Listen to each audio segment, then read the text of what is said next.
Em 2 Coríntios, capítulo 10, versículo 12, o apóstolo Paulo disse o seguinte: porque não ousamos classificar-nos ou comparar-nos com alguns que se louvam a si mesmos, mas estes que se medem a si mesmos e se comparam consigo mesmos, estão sem entendimento.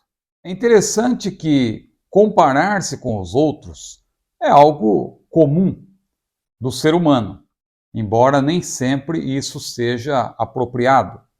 Agora, o que Paulo quis dizer ao afirmar que ele não era como aqueles que se comparavam consigo mesmos?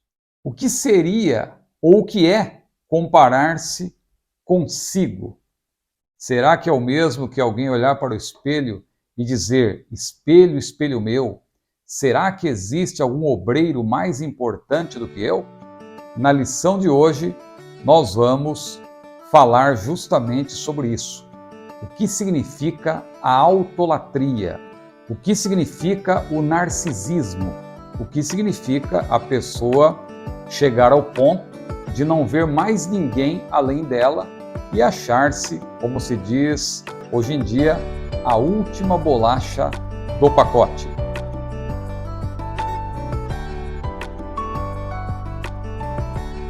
A paz do Senhor, tudo bem? Eu sou o pastor Ciro Sanches Zibordi.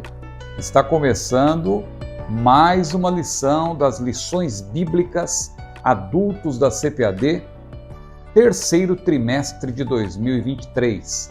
Nós estamos estudando um assunto muito importante, a Igreja de Cristo e o império do mal, como viver neste mundo dominado pelo espírito da Babilônia. Já tivemos uma primeira lição muito importante, a igreja diante do espírito da Babilônia. A segunda, da mesma forma, a deturpação da doutrina bíblica do pecado. E na terceira lição, nós começamos, na verdade, um assunto que tem a lição de hoje como uma sequência, como uma continuação. O perigo do ensino progressista, que, claro, tem a ver com o assunto de hoje também, quando a criatura vale mais que o Criador. Lição de número 4, que tem como texto áureo Romanos capítulo 1, versículo 25. Pois mudaram a verdade de Deus em mentira, e honraram e serviram mais a criatura do que o Criador, que é bendito eternamente. Amém. Já a nossa verdade prática diz-nos o seguinte: a exaltação da criatura acima do Criador é a usurpação da glória divina pela mentira e vaidade humana. Pois bem, aí está a leitura da verdade prática, também lemos o texto áureo desta lição importantíssima que será estudada presencialmente, se Deus quiser, no dia 23 de julho de 2023, quando a criatura vale mais que o Criador. É interessante nós observarmos cada parte da lição, porque cada parte tem algo a nos ensinar. Eu sempre tenho orientado os irmãos a lerem a introdução, mas antes da introdução, reflita também sobre o que está na verdade prática, porque a verdade prática é praticamente um resumo daquilo que será estudado. Veja o que o autor disse: a exaltação da criatura acima do Criador. Aí já nos faz questionar, porque podemos nos exaltar, a criatura pode exaltar-se desde que não seja acima do seu Criador?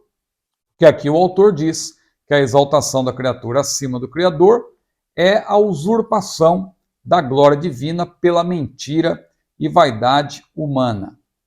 Claro que nós, como seres humanos, temos às vezes uma necessidade de sermos valorizados, de que as pessoas percebam o nosso trabalho, e isso, claro, é muito natural.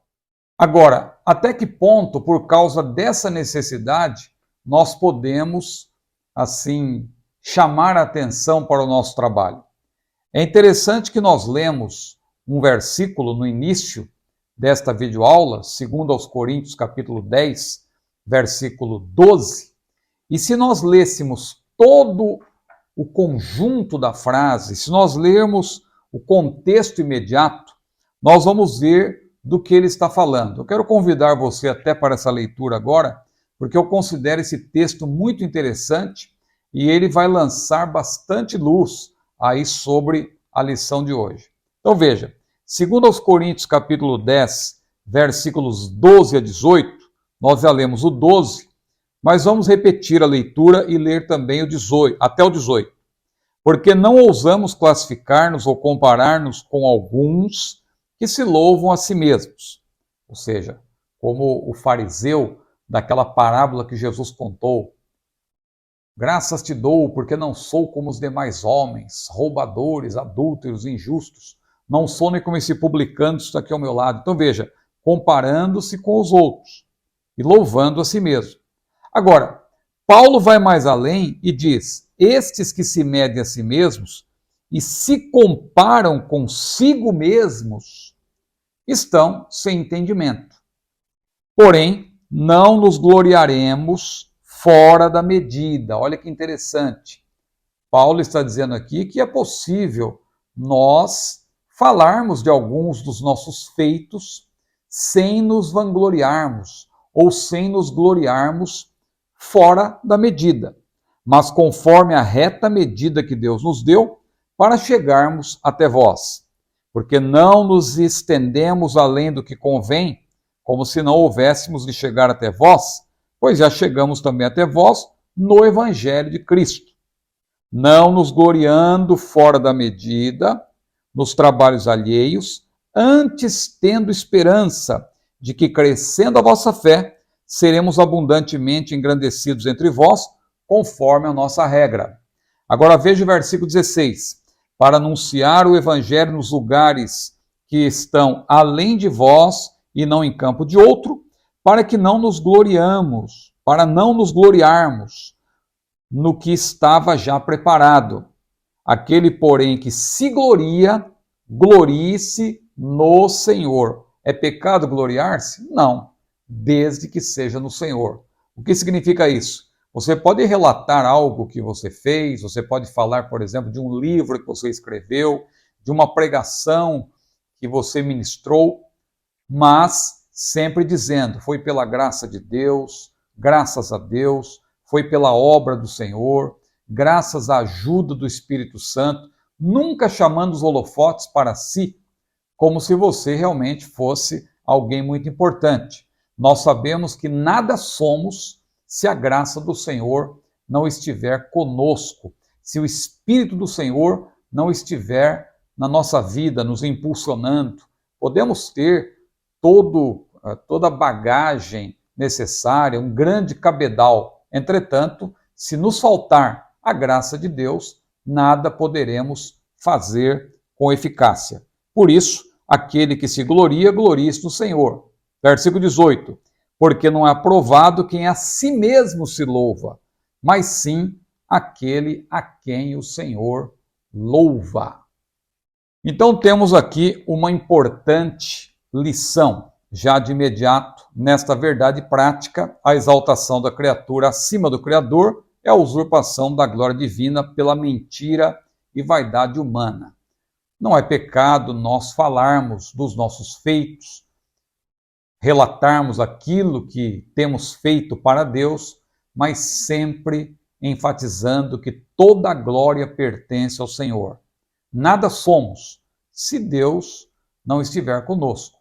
Por isso que lá em Jeremias também está escrito: assim diz o Senhor, não se glorie o sábio na sua sabedoria, nem se glorie o forte na sua força, não se glorie o rico nas suas riquezas, mas o que se gloriar, veja, não é pecado se gloriar, mas o que se gloriar, glorie-se nisto, em me entender e me conhecer que eu sou o Senhor, que faço beneficência, juízo e justiça na terra, porque destas coisas me agrado, diz o Senhor. Então, quando Deus estiver te abençoando, quando você pregar bem, quando você ensinar bem, quando você escrever um artigo ou um livro e as pessoas elogiarem, nunca se esqueça de que você só pôde fazer isso porque a graça de Deus esteve com você. Por isso que Paulo ele sempre enfatizava isso e dizia, não eu, mas a graça de Deus que estava comigo. É por isso que no Antigo Testamento nós vemos homens de Deus que só se destacaram porque, diz a Bíblia, o Senhor estava com ele. Então, em que sentido podemos nos exaltar? Podemos, claro, valorizar o nosso trabalho sem qualquer exibicionismo, mas dando toda a glória para o Senhor, assim como os apóstolos fizeram. Devemos nos gloriar sempre no Senhor. Por quê? Porque nós fazemos a nossa parte, mas se ele não fizer a dele, nada acontecerá. Por isso Paulo disse, eu plantei, Apolo regou, mas quem é que deu o crescimento? Foi Deus. Se Deus não estivesse dando crescimento, não teria adiantado nada o trabalho de Paulo, tampouco o trabalho de Apolo. Eu plantei, Apolo regou, mas Deus deu o crescimento. Tudo é pela graça. Por isso, aquele que se gloria, glorie-se no Senhor. A lição de hoje, então, gira em torno do perigo de usurpar a glória divina. Jesus deu exemplo. Jesus que é Deus, Jesus que nunca deixou de ser Deus, o autor de Hebreus diz que ele, sendo filho, aprendeu a obediência naquilo que padeceu. E Paulo também escrevendo aos Filipenses, capítulo 2, versículos 5 a 11, um texto muito conhecido, um texto emblemático, que todos nós deveríamos saber de cor. O que Paulo diz ali? De sorte que haja em vós o mesmo, veja, o mesmo sentimento que houve em Cristo Jesus. Agora observe, que sendo em forma de Deus, não teve por usurpação, olha aí a palavra usurpação, que é querer, que significa justamente querer tomar o que é de outrem. De sorte que haja em vós o mesmo sentimento que houve em Cristo Jesus, que sendo em forma de Deus, ele era o próprio Deus, Filho de Deus, parte integrante da Trindade, que não são três deuses, mas três pessoas que formam um único Deus, porque Trindade não significa triteísmo, mas tripessoalidade, são três pessoas formando um único Deus. Então Jesus, como parte integrante da Santíssima Trindade, mesmo sendo em forma de Deus, ele não teve por usurpação ser igual a Deus, mas aniquilou-se a si mesmo, tomando a forma de servo e fazendo-se semelhante aos homens. E achado na forma de homem, humilhou-se a si mesmo, sendo obediente até a morte e morte de cruz. Agora veja o outro lado da moeda, pelo que também Deus, o Deus Pai, o exaltou soberanamente e lhe deu um nome que é sobre todo nome, para que ao nome de Jesus, ou diante do nome de Jesus, todos os joelhos que estão no céu, na terra e debaixo da terra se dobrem e toda língua confesse que Jesus Cristo é o Senhor, para a glória de Deus Pai, glória seja dada ao maravilhoso nome do Senhor. Então, a lição de hoje fala do perigo de querer usurpar a glória de Deus, e o Senhor Jesus, evidentemente, é o nosso modelo, o nosso paradigma de quem não usurpou a glória do Pai, mas, na verdade, viveu na terra uma vida santa para glorificar o Pai, para dar o exemplo dessa vida santa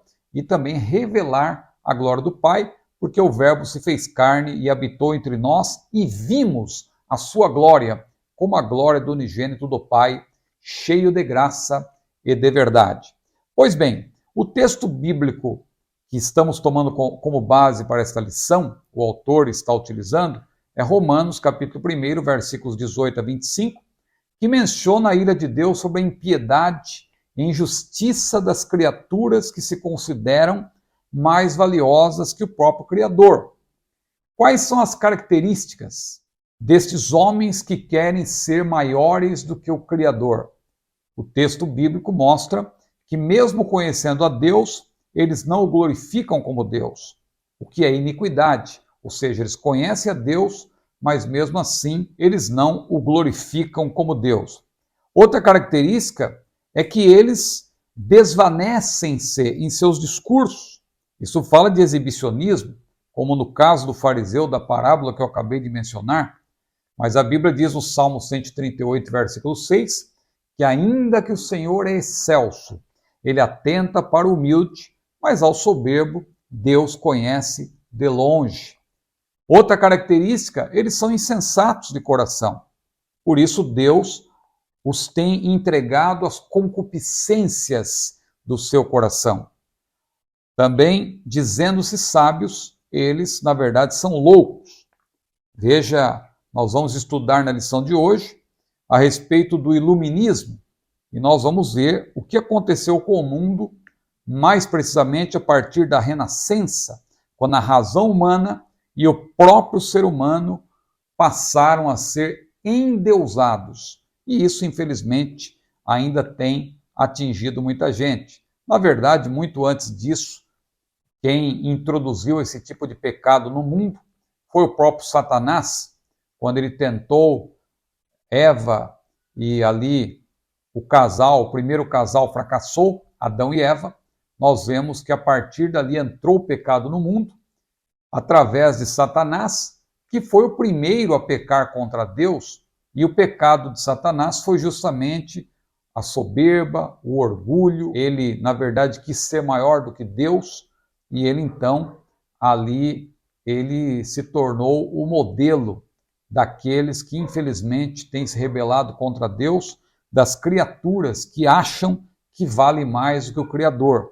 Muito bem, então esses homens aí que se consideram mais importantes que o Criador, eles são insensatos de coração, eles se dizem sábios, mas na verdade são loucos, eles são autólatras, eles, na verdade, exaltam-se a si mesmos, porque mudam a glória de Deus em mentira, mudam a verdade de Deus em mentira, e finalmente, como corolário disso, eles honram e servem mais a criatura que o Criador.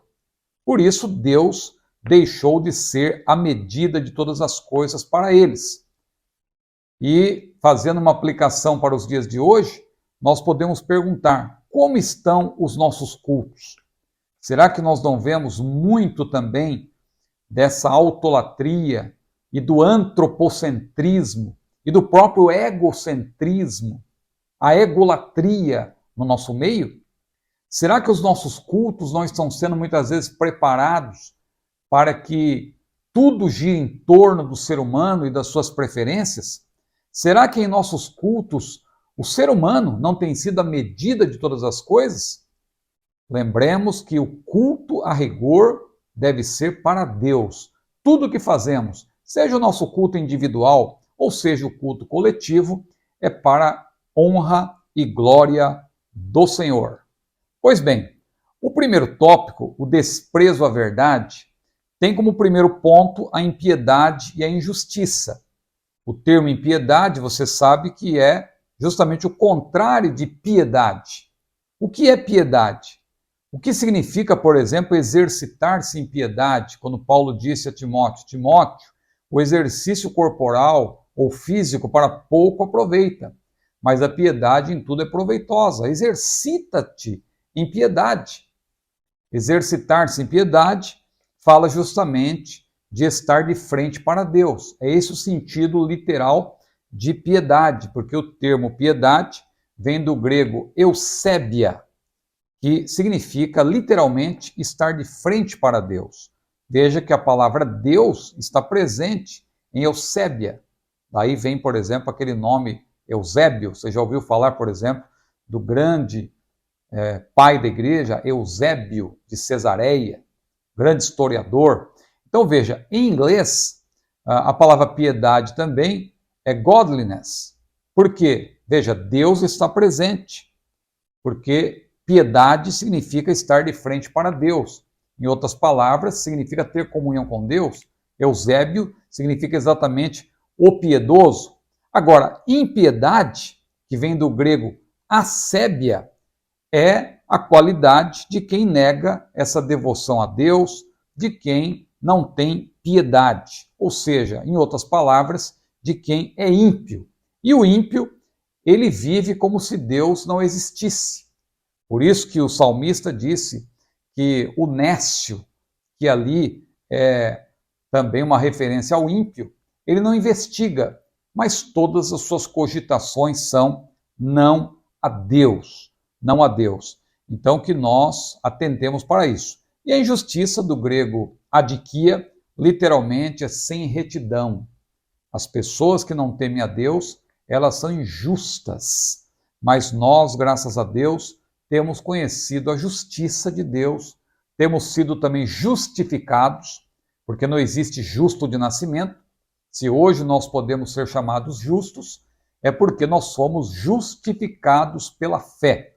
E nós, claro, praticamos a justiça, não porque sejamos importantes em nós mesmos, mas porque nós estamos dando lugar para o fruto do Espírito. O Espírito Santo que está agindo em nós, se nós dermos liberdade para ele, ele não somente testifica com o nosso espírito que nós somos filhos de Deus, mas ele também faz com que o seu fruto amadureça. O Espírito Santo está em nós para mudar o nosso interior, moldar o nosso caráter.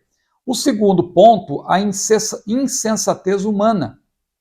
Deus se revela por meio da sua criação, o autor destaca, mas os insensatos a desprezam.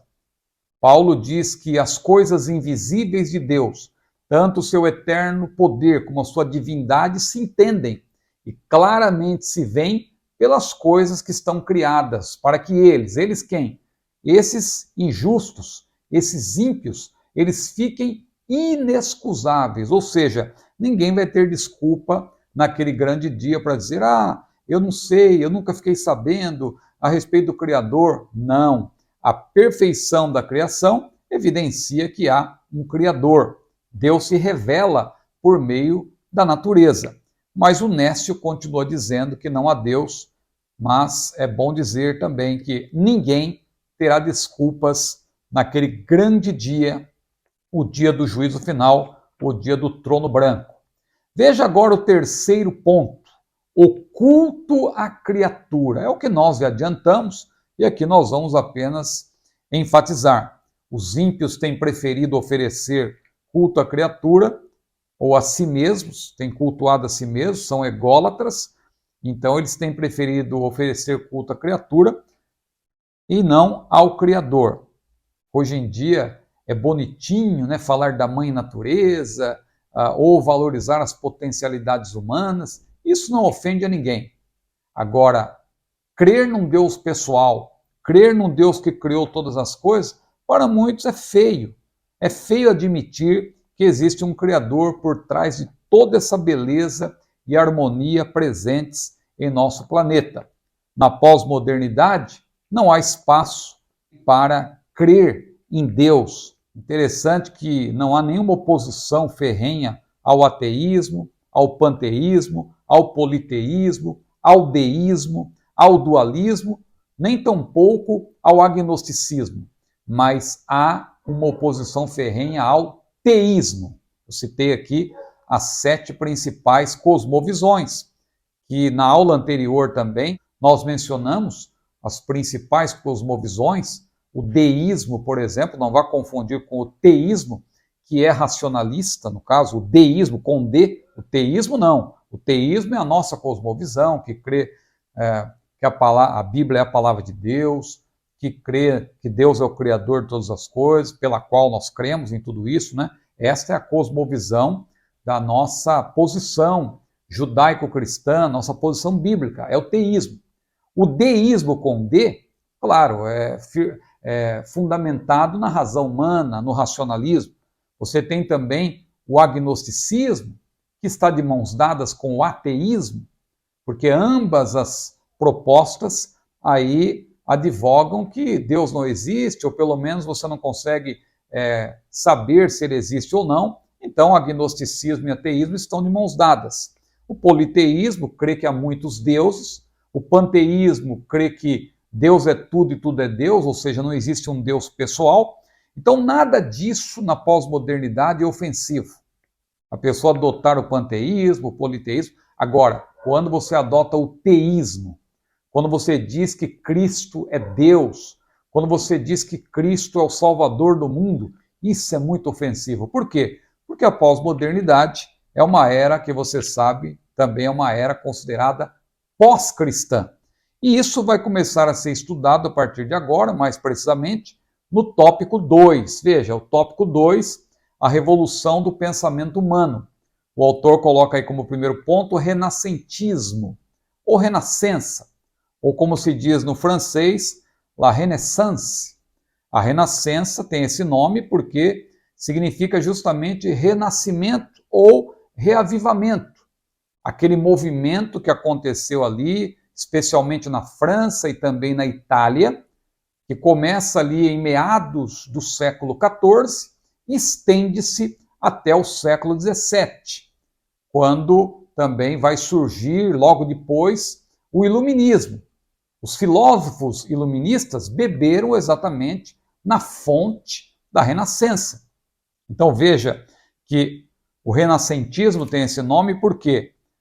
Porque foi um período da história em que ocorreram tanto o renascimento do espírito clássico, exemplificado nas antigas civilizações grega e romana, e também representou o reavivamento aí no aprendizado depois da Idade Média, que para muitos é uma idade das trevas, 1000 anos de trevas, se bem que quem estuda melhor a Idade Média sabe que muita coisa boa também surgiu naquela época, não foi assim totalmente uma era de trevas, houve muitos avanços também, muitas coisas importantes, universidades que surgiram, grandes pensadores também que surgiram nesse período conhecido como Idade Média. Mas depois da Idade Média, na Renascença, houve um reavivamento no aprendizado, ou seja, o espírito renascentista, ele solapou a autoridade da igreja, eles consideram isso muito importante, a igreja aqui no caso é uma referência especialmente ao catolicismo romano, então o espírito renascentista solapou a autoridade da igreja, mas ainda, durante a Renascença, não entronizou a autoridade da razão. E isso só vai acontecer por ocasião do iluminismo, que vem logo em sequência. Mas quais foram os ideólogos da Renascença, que eu já mencionei na lição número 2?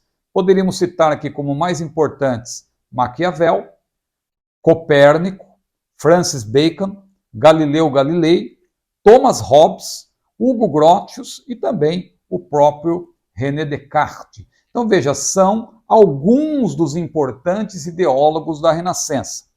É bom que se diga também que dentro do período da Renascença aconteceu algo importantíssimo, que foi a Reforma Protestante. Esta ocorreu justamente entre os séculos XVI e XVII, dentro ainda da Renascença. Esses importantes homens que são ali que deram início à Reforma, Lutero e também antes dele, na pré-reforma, tivemos Zwinglio e depois Calvino. Veja que Calvino é interessante, né? Quando nós estudamos a respeito da Renascença, eu me lembro quando eu estudei numa matéria na faculdade chamada Matrizes Francesas, Calvino é estudado como um dos pensadores da Renascença. Então veja que interessante, a Reforma Protestante ela ocorre em meio à Renascença. Mas a Renascença ela deixa como herança o que é chamado de humanismo, que aí nós já vamos para o segundo ponto desse segundo tópico, humanismo. O autor aqui destaca que a Itália foi o principal centro humanista, ainda no século XV, e ali a criatura passou a ser a base e a medida de todas as coisas, e não o Criador e sua palavra. Os humanistas começaram a somar forças para desconstruir, ou usando uma palavra ainda mais forte, destruir as verdades contidas nos livros sagrados, especialmente a Bíblia. Então o humanismo aí, claro, como sinônimo também de antropocentrismo. Não é apenas no sentido de valorizar o ser humano, de amar o ser humano, não. Aí é no sentido de colocar o ser humano no centro, como a medida de todas as coisas. Mas veja o terceiro ponto, iluminismo e pós-modernismo. O autor, então, veja, ele começa falando do renascentismo, era moderna. A ideologia do renascentismo serve de base para o iluminismo, que parte daquela base mais sofistica mais ainda aquelas ideias renascentistas, colocando o homem no centro e, mais que isso, colocando a razão como a fonte primacial de autoridade, deixando a Bíblia de lado, esquecendo Deus, e aí vem o pós-modernismo, que é um movimento dentro da pós-modernidade. Não vá confundir pós-modernidade, como era, né, a era pós-moderna na qual estamos, com o pós-modernismo, que é um movimento filosófico, formado por ideólogos que estão dentro dessa pós-modernidade, que tem as suas características peculiares, que se contrapõem à era moderna. Claro que alguns filósofos dizem que a era moderna ela não acabou. Então não há, assim, um ponto em que podemos definir que houve ali um rompimento e houve uma mudança, de fato, da era moderna para a era pós-moderna.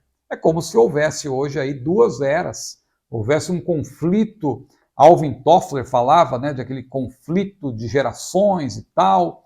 Então, nós estamos vivendo mais ou menos isso. Há uma hipermodernidade, ou seja, aquilo que começou na modernidade continua ainda hoje, muitas características, mas temos características próprias também da pós-modernidade, que tem esse prefixo pós, não somente no sentido de que vem depois, mas como também como contraposição à própria era moderna. Então, iluminismo e pós-modernismo. O iluminismo surge ainda no fim do século XVII, continua pelo século XVIII, foi um movimento iniciado, repito, pelos ideólogos que beberam na fonte renascentista. O iluminismo tem como característica, só para citar, o quê? Primeiro, ele elevou o ser humano ao centro do mundo.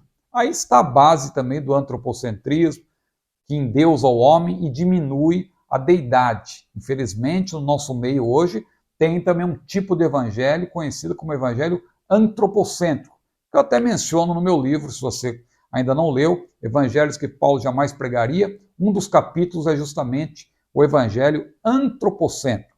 Outra característica do iluminismo, substituiu Deus pela humanidade e a colocou no palco da história como personagem principal. Também rompeu de maneira permanente e radical a cosmovisão teológica, que é a teísta, como eu citei, criada na Idade Média, por assim dizer, e apurada pela Reforma Protestante. Também o iluminismo transformou a razão em fonte primária e primacial de autoridade. Nesse caso, passou a argumentar-se, então, que as pessoas não deveriam mais aceitar cegamente as superstições, entre aspas, proclamadas por autoridades externas, isto é, a Bíblia e a própria Igreja. Abrindo aqui um parênteses, já que eu falei que a Reforma Protestante surgiu dentro da Renascença, é importante dizer, porque Deus sempre tem os seus representantes, Deus nunca perde o controle da história. Dentro desse período, ainda em meio a esse movimento iluminista, em que Deus foi destronado, surgiu a Escola Bíblica Dominical. No século XVIII, mais precisamente em 1780, ela teve início na cidade de Gloucester, na Inglaterra. O fundador foi Robert Raikes, de 44 anos, que era episcopal e jornalista do Gloucester Journal.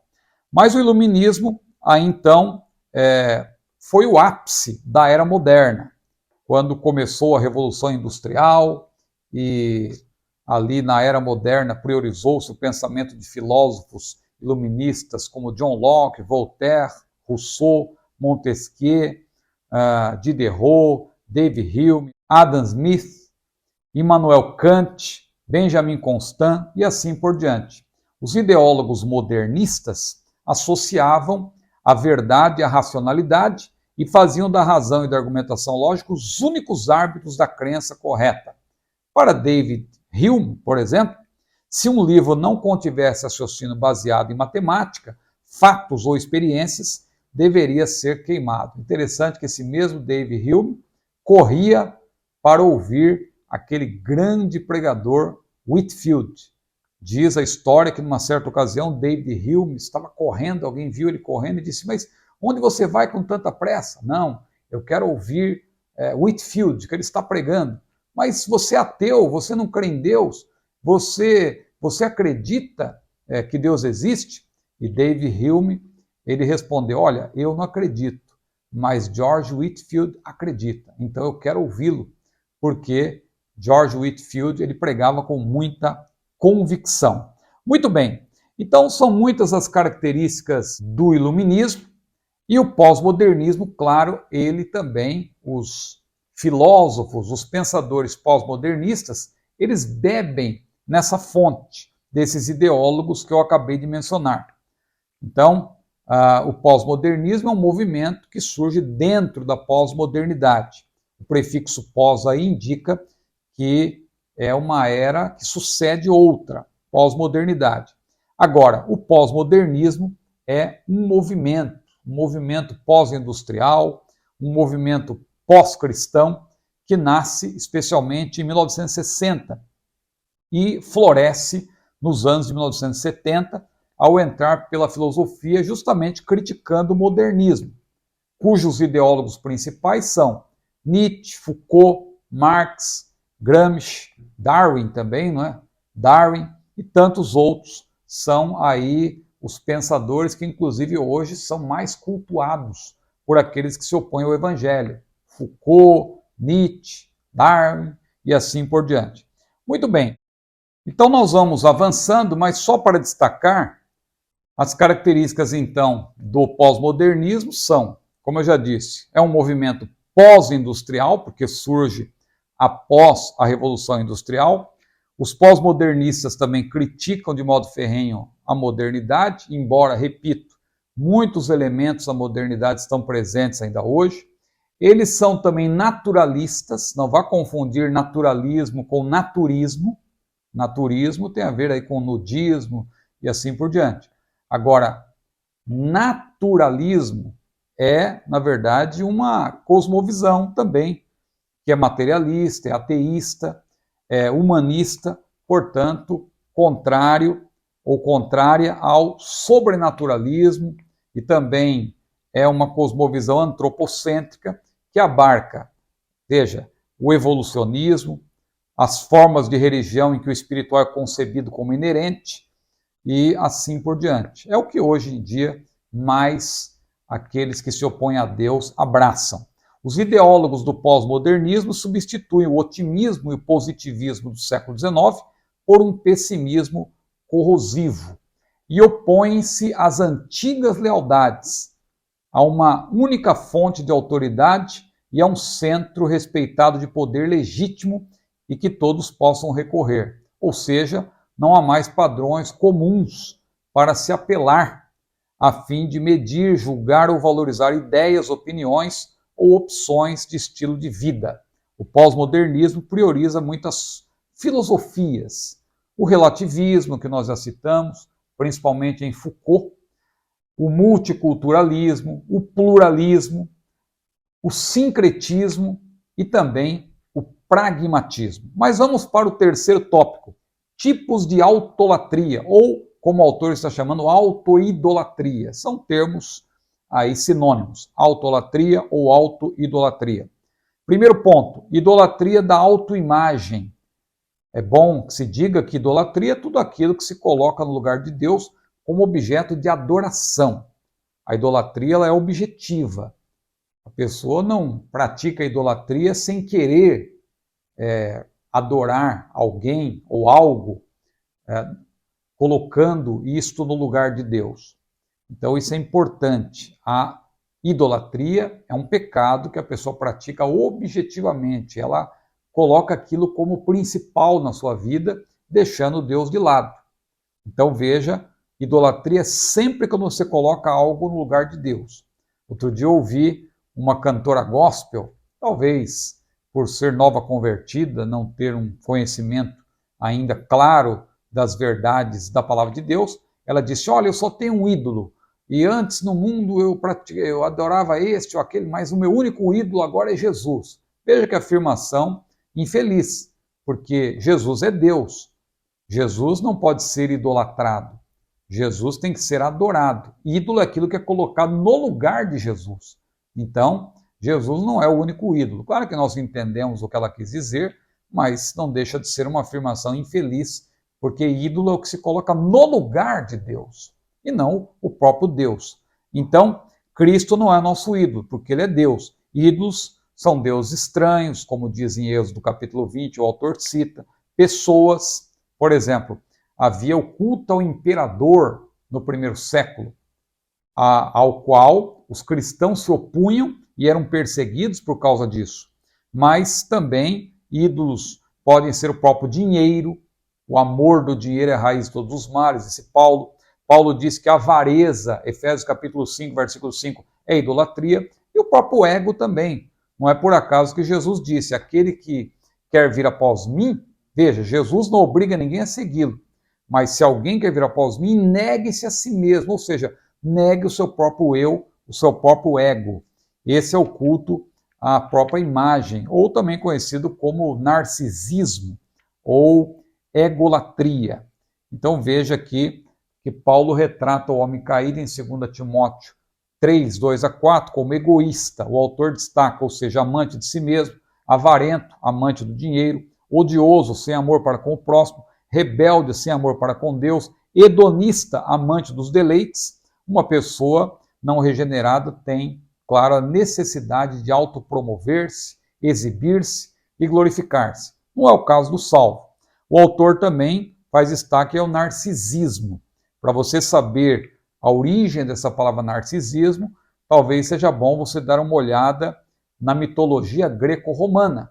Você certamente já ouviu falar de Eco e Narciso.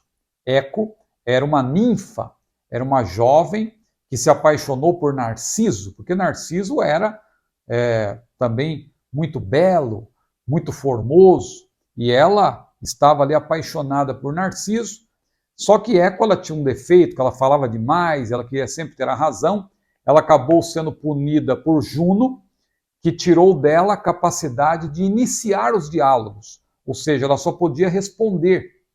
Eco só podia responder, ela nunca poderia iniciar um diálogo. E ela queria dizer para Narciso que ela o amava. Só que Narciso não olhava para ela, não dirigia nenhuma palavra a ela. Só que numa certa ocasião, ela ficou próxima de Narciso e Narciso gritou, tem alguém aí? Tem alguém aqui? E ela respondeu, aqui! Ou seja, ficou uma espécie de um eco. E ele não continuava. E tudo que ela falava, ela repetia. E ela vendo que ele não queria saber dela, ela se aproximou, mas ela acabou sendo desprezada.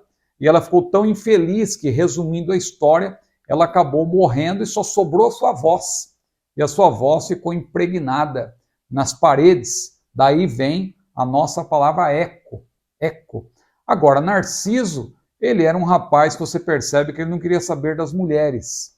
Ele não gostava de mulher. E numa certa ocasião, ele olhando para a água, ele viu a sua própria imagem, e ele de fato era muito formoso. Ele tentou abraçar a sua imagem, achando que era outra pessoa, mas ele quis abraçar a própria imagem, e aí abraçou a água, e ele ficou decepcionado, e ele então ficou ali adorando a sua própria imagem, e daí vem o narcisismo. Então veja, enquanto Cristo reflete a imagem de Deus, o narcisismo humano reflete a natureza do pecado. O segundo ponto, idolatria no coração. O termo coração, segundo o seu étimo, designa centro da inteligência, dos sentimentos e da vontade. Veja que esse prefixo cor está presente em alguns verbos, como decorar, que é saber de cor, ou seja, saber de coração, literalmente. Acordar, concordar, discordar, recordar. Veja como aí aparece o cor, que na palavra coração está como prefixo. Então, aparece também substantivos, adjetivos, como misericórdia, misericordioso, coragem, corajoso, cordialidade, cordial. Grosso modo, o termo coração na Bíblia tem dois sentidos. Claro, o próprio sentido fisiológico, como órgão muscular do tamanho de um punho, que recebe o sangue das veias e o impulsiona ou o bombeia para dentro das artérias. Mas o principal sentido de coração na Bíblia é o sentido figurado, como uma metáfora que representa o centro, de modo geral, sobretudo da vida humana, o homem interior. Por isso que a Bíblia diz, sobre tudo que se deve guardar, guarda o teu coração, porque dele procedem as saídas da vida. Então, nós temos na Bíblia muito sobre o coração, no sentido negativo, ele é descrito como um coração duro, como um coração mau e infiel, como um coração enganoso, carregado, impuro e idólatra, como o autor destaca.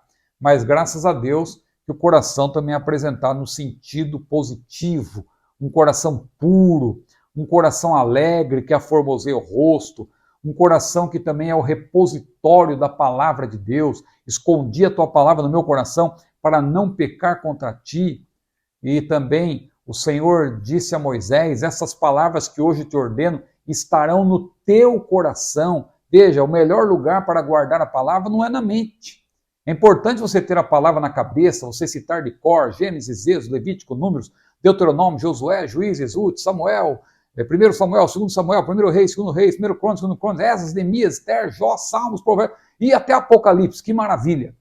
Mas muito melhor do que ter na mente é ter a palavra no coração. Escondi a tua palavra no meu coração. É bom quando o coração ferve com palavras boas, como no caso daqueles discípulos no caminho de Emaús, que quando tiveram encontro com Jesus e Jesus se afastou deles, um olhou para o outro e disse, não ardia o teu coração? Quando ele abria as escrituras, o coração também deve estar preparado. Como disse o salmista no Salmo 57, versículo 7, preparado está o meu coração, ó Deus, preparado está o meu coração, cantarei e salmodiarei. O coração preparado nunca terá lugar para a idolatria. Glória ao nome de Jesus. E o terceiro e último ponto, idolatria sexual. Não se trata apenas do ato imoral, mas da busca intencional e compulsiva pelo prazer sexual ilícito, o autor destaca.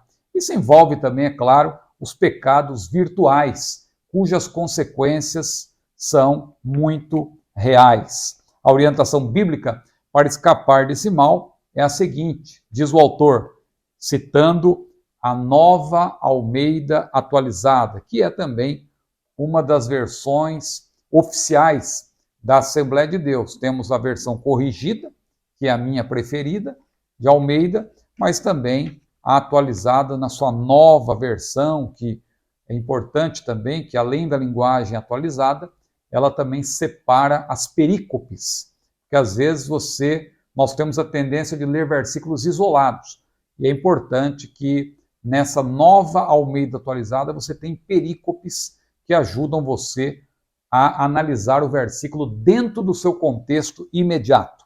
Então veja, o autor então destaca que a orientação bíblica para escapar desse mal é a seguinte, vivam no Espírito e vocês jamais satisfarão os desejos da carne. Gálatas capítulo 5, versículo 16. Muito bem, vamos concluindo mais uma lição. O autor termina da seguinte maneira, a corrupção da raça humana é o desfecho de sua rebelião à verdade divina. A impiedade e a ausência de retidão resultaram em teorias de autossuficiência em que a criatura se ergue acima de seu Criador. Ao se colocar como medida única de todas as coisas, o homem eleva seu interesse acima da vontade divina. As consequências são a autoidolatria, a depravação moral, a decadência social e espiritual. Não obstante, a Escritura alerta que a ira divina permanece sobre os que são desobedientes à verdade igualmente divina. Romanos capítulo 2, versículo 8. Amém? Se você chegou até aqui, eu creio que você está gostando dessa videoaula. Então curta esse vídeo, compartilhe-o e não se esqueça de, se você ainda não o fez, inscreva-se no nosso canal. Isso é muito importante para o nosso crescimento e também para que possamos alcançar mais pessoas. Que Deus abençoe a sua vida. A paz do Senhor.